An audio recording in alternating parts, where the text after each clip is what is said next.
everybody, it's Debbie with Cool Cats Art. Well, I'm back on cloud pours now. I've been on blooms for a few days and I needed to hop back on cloud pours because I had some really larger canvases that I've been sitting on for a few months, and I just need to go ahead and pour up something that would work well on a larger canvas. And this is an 18 by 24, pretty good size. And what I'm going for today is a double cloud pour. You may have heard it referred to as a kissing pour. You layer up 2 separate cups of colors. In this case, I'm going to do 1 cup in warm colors, and I'm going to do 1 cup in cool colors. I had done another cloud pour like this a few weeks ago. I'll show it to you. And it just turned out absolutely gorgeous. Just beautiful, totally beautiful with those 2 palettes that were side by side, but yet, you know, did not mix. And I'm trying to duplicate something similar to that today with a little different color palette. So, wish us luck. That's what I'm trying for. And the colors that I'm using today, this is my warm palette colors. I'm using this little Piggy Hustle. It's like a fluorescent pink, extremely vibrant. This is the first time I've used Piggies in my cloud pours. This little Piggy Deja Vu, such a pretty, pretty deep violet. Liquitex cadmium orange hue. I mixed that with a dollop of Rowney cadmium orange hue, just because they're the same color, but this one's a little bit deeper, and I wanted a little bit deeper orange. And on the, let's see, I'm lacking one more, Dioxazine purple, here we go. The darkest one, which I'm gonna have come out in the center of the canvas, hopefully, is Liquitex Dioxazine purple. And that is the warm color palette. Now my cool color palette colors are Liquitex Bright Aqua Green, Liquitex Phthalocyanine Blue, pretty deep color. I did a combination of Grumbacher Turquoise Green with some drops of golden fluid acrylic and a Cobalt Turquoise, mainly just to beef up the pigment quantity of the Grumbacher paint, and they were similar in color. And I'm using Liquitex Cerulean Blue. It's a real pretty blue. So those are the colors that I'm using. Now, how I mixed this little Piggies, because I'd never done it before for a cloud pour. I'd only used them previously in my bloom pours. So, of course, I dissolved the pigments themselves with a small bit of Josanya varnish, and when all that pigment was dissolved, then I added a dollop of, I didn't measure it, so it was just kind of to look. In order to make it thick enough like a tube paint, you have to add something to that. And so I used golden heavy gel gloss. I don't even want to know how much, I really don't know exactly how much I did use, but I put like maybe a teaspoon in there. Just enough where it got kind of creamy, like a thick bodied acrylic paint would be.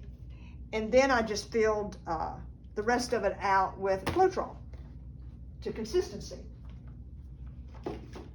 And my consistency, these paints are all pretty thick. That's the way I like to do cloud pours. And I measured them so that they're all about the same using a consistency gauge. I got this from Tammy Anderson's website. Well, not her website, her YouTube channel.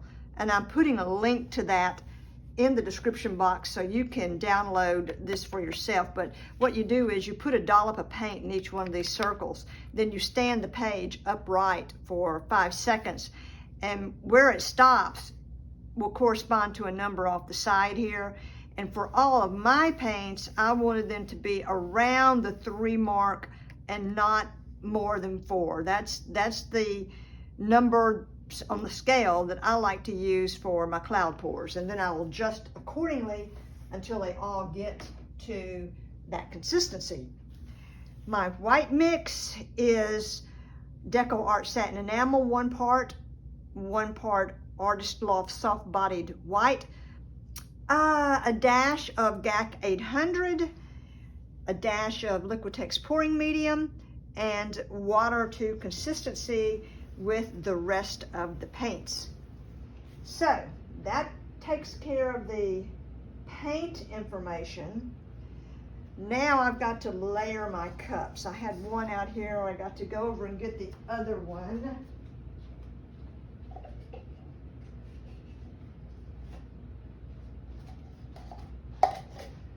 I knew that I was going to need around 17.5 ounces of paint to do this size of a canvas.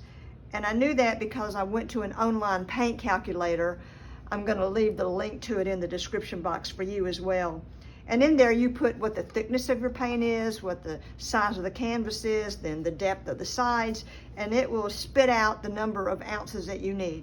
So I'm using what I'm referring to as a medium thickness paint. It's not real thin, but it's not real thick either. And I needed about 17.5 ounces. These are 18-ounce cups, so I'm going to have to fill them up a little bit above this 8-ounce mark to get 17.5 ounces in each cup. So let me remove these off of here and we will layer the first cup. Now, part of the tricky part about this is it takes a little bit to layer up these cups. And the longer that your paint just sits around in the layered cup, the more it's going to have a little bit of a tendency to, those colors are going to have a tendency to mix more with each other. The heavier ones are just naturally going to start falling to the bottom. So you want to kind of layer them up somewhat quickly so that you lessen the chance of those colors mixing like that. Because when those colors start mixing in the cup and you go to pour them out, you could very well get some mud on your hands. So we're going to kind of layer it up quickly, and while I'm doing this, I'm going to fast forward the speed on your video so you don't have to watch through all that. Let me mention that the center of this, for the warm palette and the dark palette, I'm wanting it to be a very dark color. So I'm using my darkest colors go in the bottom of the cup because that's going to be the last one to pour out. And I'm hoping that both centers, one's a dark purple, one's a very dark blue, that I'll wind up with a dark blue center to give it a little more design and 3D effect with the white cloud pours coming on top of that. Hopefully that happens. All right, so I'm going to start with the warm color palette first.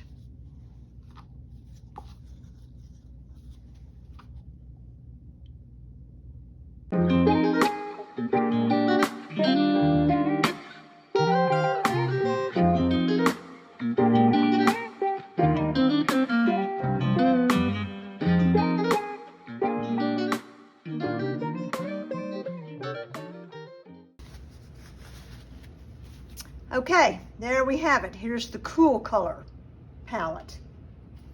They both look really yummy. Okay, now some people do, some people don't put a puddle pour to start out with. I like to put a puddle pour in because it just makes the colors glide around so much easier. And these colors, the paint's going to get really, really heavy on the canvas. I don't want it to start puddling up in the middle too bad. I want it to start to spread out some, and a puddle in the middle is going to help that happen. So we're going to pour some paint here in the middle to encourage that. I'll save a little bit for some outside if I need it. There's a lot of paint in these cups, so I should have plenty of paint to do this size canvas with. And it's always better to have a little more than not enough. I will tell you that. Okay, so now we're going to pour them simultaneously together, and we'll see what happens.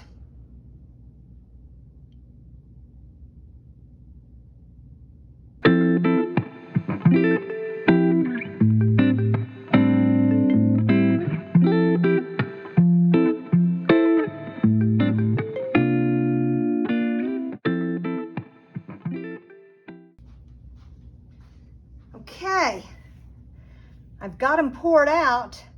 They are extremely colorful.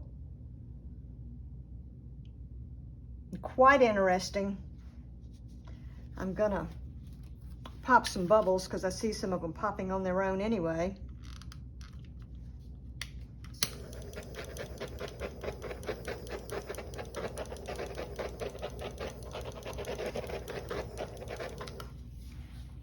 Okay.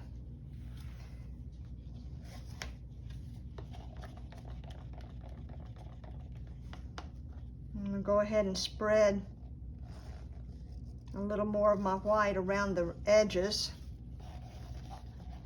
So when I start tilting it, it'll tilt a little bit easier. I'm probably gonna wind up spinning most of this out. I may tilt a little bit, but I'm kind of wanting it to open up more evenly than have it so distorted, which is what happens. You'll get a lot more distortion when you tilt it. This paint that I'm putting here now is what I just call flow extenders. It's a combination of a number of table scrapings. This is all going to tilt off the canvas.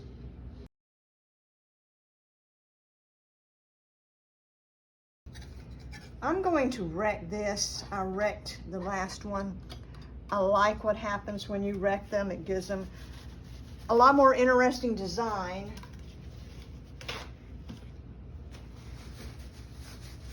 So let me get a skewer and go at it. I really am liking those colors a lot.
Okay then, I think that's probably enough. I'm going to start by just tilting it around a little bit to kind of start getting it as close to the edges as I can without having it distort too much.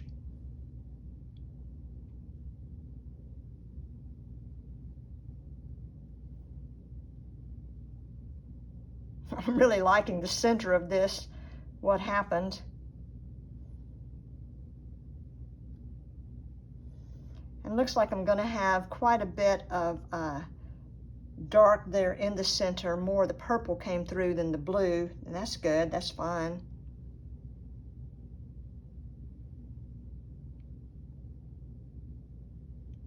See, I love being able to put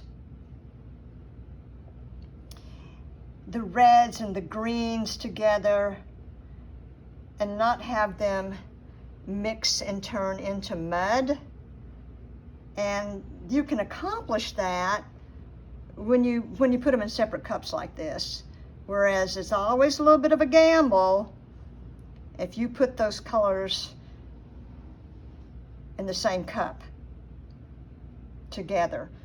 People do it, I've done it, but it's risky.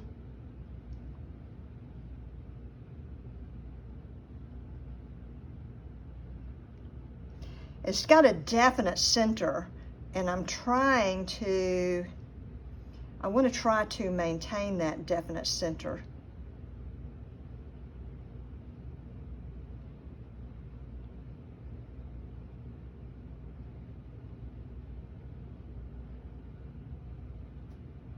Gosh, this is going to be so pretty. I'm really loving the design of this so far.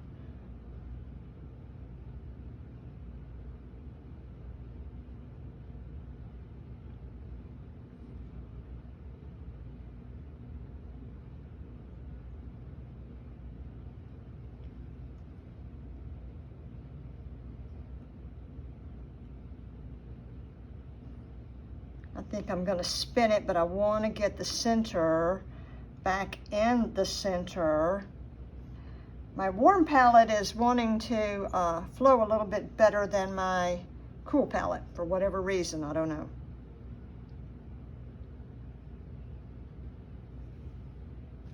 But I'm hoping when I spin it, it's all going to level back out some. And this is not going to take hard spins at all. I think it's going to flow out pretty good with just some gentle spins.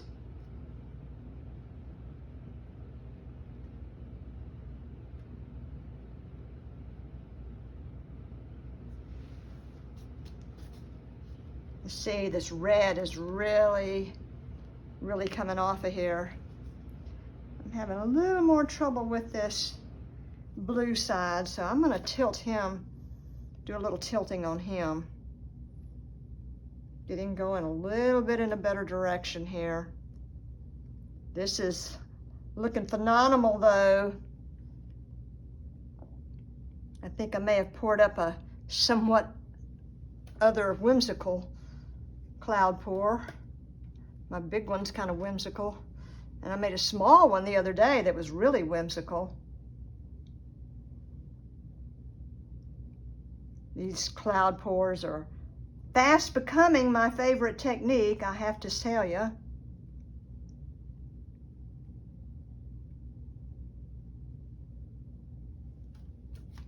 Okay.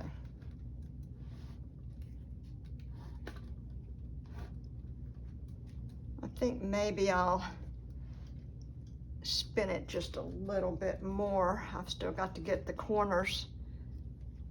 Go over the corners.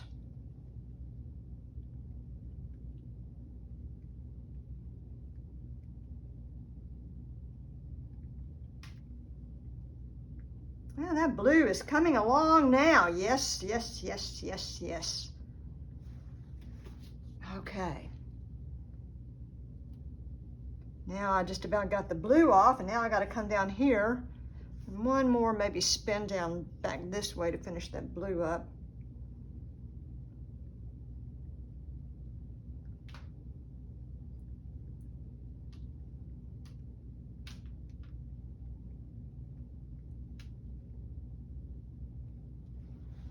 And that's dotted. Now I just need this corner here. So I think what I'm going to do is, there's plenty of paint there to move.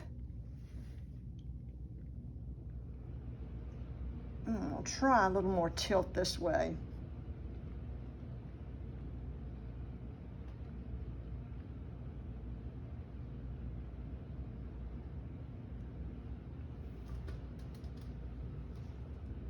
Now let's see if I can jux it around to where there's a little more force going over to that other corner, and see if we can get the rest of that red to come off.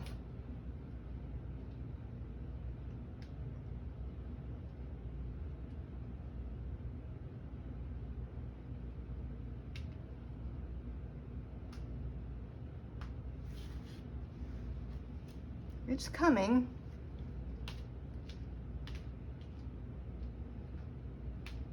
Oh, it's really coming now. That's good.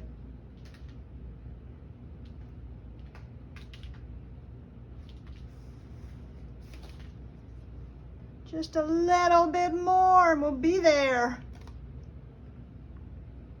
I think I kind of lost my center.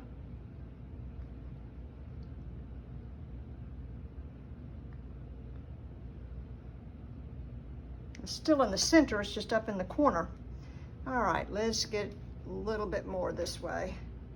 I still got to get it off that last corner.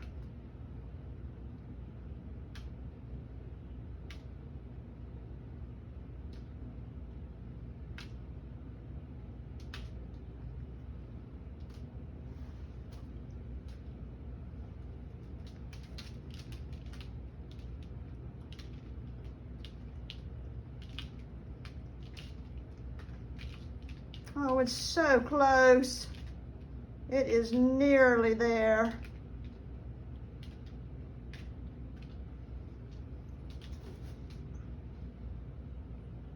I'll do one more little spin and we'll probably have it.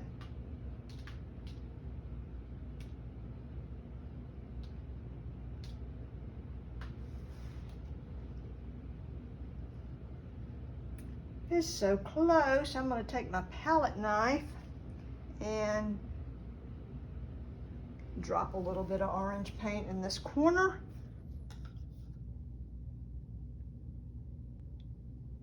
That is gorgeous. If I do say so, that is gorgeous. It really is. I'm gonna scrape a little bit of this paint off the edge so that it doesn't pull the design off of the canvas. There's a lot of paint that came off.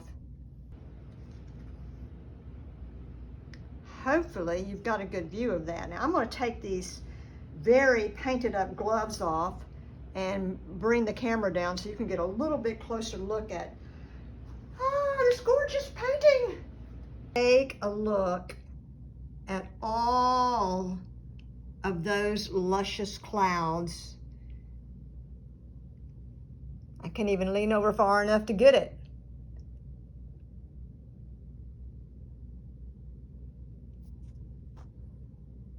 And boulder cells going on. And this gorgeous, gorgeous dark purple and blue in the center. And very pretty colors and combinations of colors and multicolored clouds over on the warm palette side.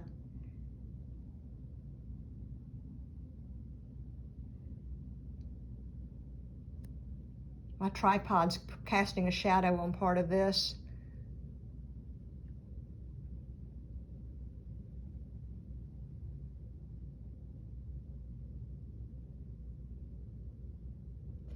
Ah, I love it, I love it, I love it. I can't even get up high enough to get the whole thing in the frame now. There we go. Well, I hope you enjoyed this and learned something. And thank you for joining me today. And if you would, please like and subscribe to my channel. I'm trying to grow it. And we will learn together.